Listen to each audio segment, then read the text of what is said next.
What is up, guys? It's BoyLoyd6192 here today, back again with another short. And last night, Sony had their CinemaCon panel, which means that we got some new updates regarding Spider-Man Brand New Day and Spider-Man Beyond the Spider-Verse. And also, if you want to hear my thoughts about the footage descriptions and the details that were let out about both Spider-Man movies, I did make a almost 24.5-minute video talking about all that stuff, so go watch that if you haven't already, or go watch it if you want to. But now let's talk about the stuff that they revealed at CinemaCon that also got revealed online, starting with the stuff for Spider-Man Brand New Day. So last night during Sony CinemaCon panel, they decided to drop 2 teaser posters for Spider-Man Brand New Day.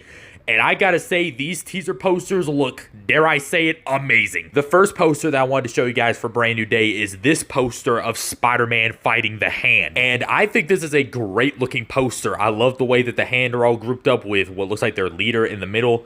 I love the pose that Spider-Man is doing on top of the poster.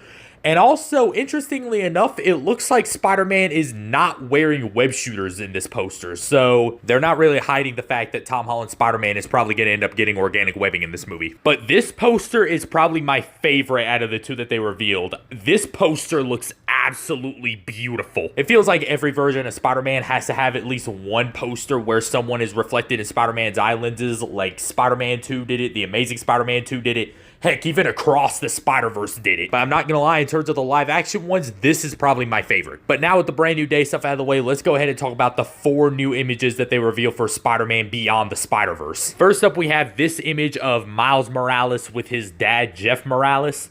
And first off, I just want to say the animation in this movie looks breathtaking. Just seeing the animation on these 4 images alone makes me so excited for when we get our first full trailer for Beyond the Spider-Verse. And it looks like this is probably a flashback scene because Miles in this image looks very similar to the way he did in Spider-Man Into the Spider-Verse. The next image that we have here is what looks like a younger version of Miles' dad and Aaron Davis. And again, this definitely looks like it's going to be a flashback scene because it is younger versions of them. Although this could also be a flashback showing off a younger version of Miles' dad and his uncle from Earth 42. Next up, we have this image, which is our first look at Spider-Punk in Beyond the Spider-Verse. And again, the animation is absolutely phenomenal. Hobie was definitely a standout character in Across the Spider-Verse, so I cannot wait to see what he's gonna do in this movie. And last but definitely not least, we have this image, which is our first look at the rematch between Miles and Miguel. And dude, this looks absolutely insane. June 18th, 2027 cannot get here soon enough. But now I want to toss it over to you guys. What did you think about all the Spider-Man news that